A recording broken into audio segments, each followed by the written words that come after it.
Alipur DM कार्यालय में BSP के कार्यकर्ताओं ने सौंपा ज्ञापन।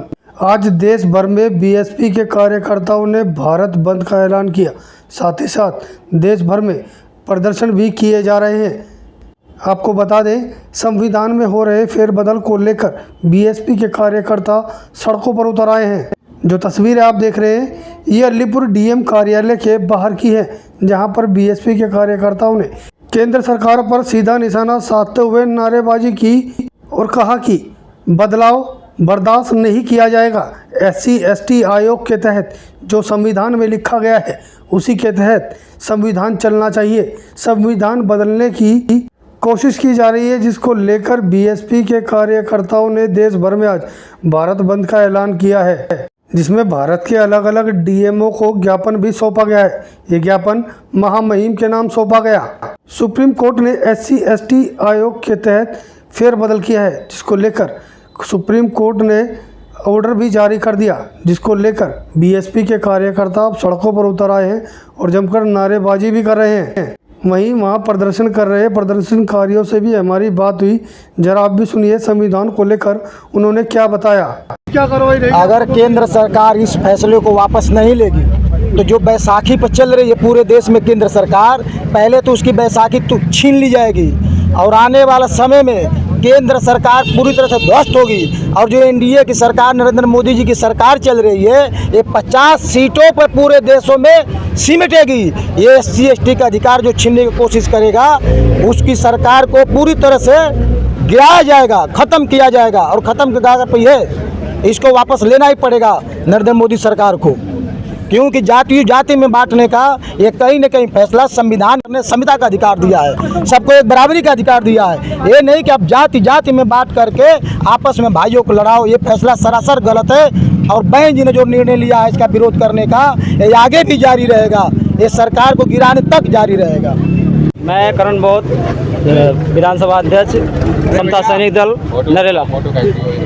क्या उद्देश्य है, क्या मांगे हैं? उद्देश्य ये है, आरक्षण के खिलाफ जो ये कानून बनाया गया है, ये हमारे लिए, ये हमारे हित के लिए, हमारे समाज के हित के लिए बहुत ही दुखदायी है। और मैं इस आरक्षण को मैं बिल्कुल मतलब इसका स्वीकार नहीं करूंगा। और ये आंदोलन चल रहा है और आंदोलन चलता रहेगा।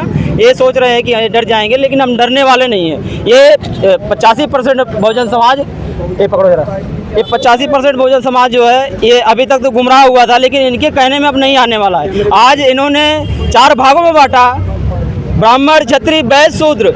अब शूद्रों में भी इन्होंने 6743 जातियाँ बनाई है। अब 6743 जातियों में भी इन्होंने भाई को अलग करने का ये कानून लाया है। तो इस पर हमारा समाज जाग चुका है। इनका अब चलने वाली नहीं है। आने वाले समय में केंद्र सरकार भी 100 में 100% गिरने वाली है। ये सोच रहे हैं कि इनको अपने काबू में ले लें, तो काबू में आने वाले ये जनता नहीं है। अब वो जनता नहीं रह गई है। काम कर रहा है। हाँ, मैं कह रहा हूँ, इनके आरक्षण खत्म कर रहे हैं, कोई बात नहीं, खत्म कर दो। तो 100 में 90 शोषित हैं, 90 भाग हमारा है। शोषितों ने ललकारा है, धन धरती और राजपाट में 90 भाग हमारा है। तो पहले जाति जनगणना करवाइए और अपना जिनका जितने हिस्सेदारी है उसको उतना हिस्सा दीजिए। आप आरक्षण बिल्कुल पूर्ण रूप से खत्म कर दो, कोई दिक्कत नहीं है। आपको दर्द क्यों हो रहा है भाई? हम अपना हक मांग रहे हैं, तो आपका दर्द क्यों हो रहा है? किस लिए हो रहा है? हम किसी के बात से नहीं मांगते। संविधान ने जो हमें दिया है उसको हम लड़के लेंगे, 100 में 100% लेंगे। आज नहीं तो कल लेंगे, कल नहीं तो परसों लेंगे। बस इतना हो सकता है। जय भीम, जय भारत, जय संविधान। एडवोकेट सुरेंद्र कुमार जी, सुरेंद्र जी, जो प्रदर्शन किया जा रहा है, इसका उद्देश्य क्या है? देखिए, इसका उद्देश्य ये है कि देश में जो अराजकता फैली हुई है और प्रत्यक्ष और अप्रत्यक्ष रूप से बार बार सरकार द्वारा और न्यायालय द्वारा और जो सरकारी एजेंसियां हैं उनके द्वारा शेड्यूल कास्ट और शेड्यूल ट्राइब और अदर बैकवर्ड क्लास के अधिकारों का जो है हनन किया जा रहा है, उसके लिए ये प्रदर्शन है कि ये पहली शुरुआत है कि यदि इन लोगों ने इस तरह के जो डिसीजन ये लोग लेते हैं, अगर ये संसद में बैठ के नहीं ले पा रहे हैं तो न्यायालयों में से ले रहे हैं, यदि न्यायालयों से नहीं ले पा रहे तो अदर तरीके से ले रहे हैं, तो हम इसका विरोध कर रहे हैं कि किस जाति को, क्योंकि इस निर्णय में सुप्रीम कोर्ट ने इस निर्णय में कहा कि किस जाति को आरक्षण मिलेगा, ये राज्य सरकार तय करेगी। एक छोटे से उदाहरण से ये मान के चलिए, किसी जाति के अंदर, किसी राज्य के अंदर ऐसी स्टेट है, ऐसी कोई सरकार बनी है जो पॉलिटिकल किसी पर्टिकुलर जाति को बिलोंग करती है तो वो क्या करेगी, उसको सपोर्ट करेगी। बाकी के जो अदर कास्ट के लोग होंगे उनको डेमोलिश कर देगी।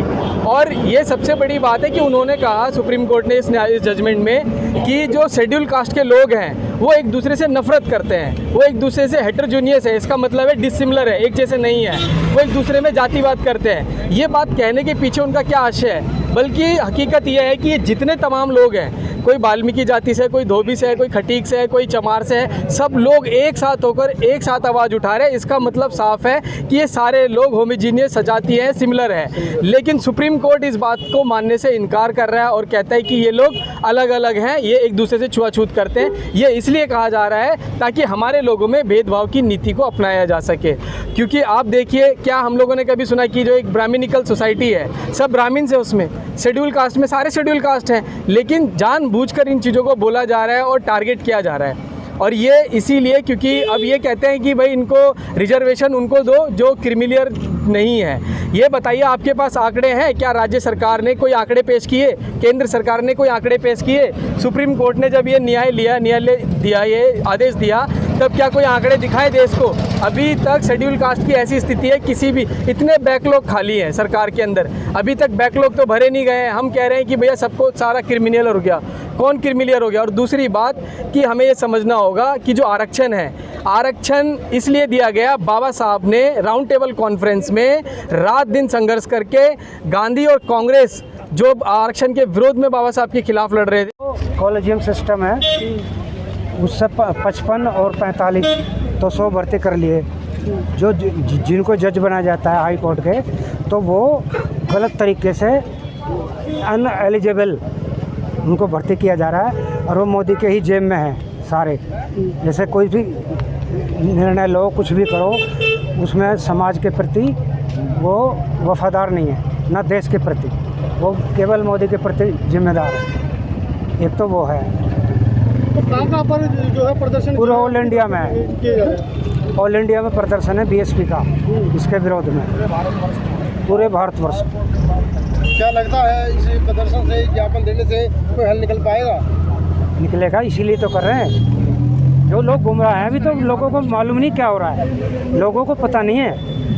अभी तो 90% ऐसे जिनको जानकारी है ही नहीं, और ये कुछ भी करे जा रहे हैं, देश को बेचे जा रहे हैं। अभी आप शांतिपूर्वक प्रदर्शन कर रहे हैं। हाँ जी। यदि आपकी बात नहीं मानेंगे, आपके ज्ञापन को नहीं देखा गया, तो आगे आपका क्या निर्णय रहेगा? आगे करेंगे, जैसा पार्टी का ऊपर से आदेश आएगा तो ऐसे ही होगा। देखिए, पार्टी के हैं, बीएसपी के हैं।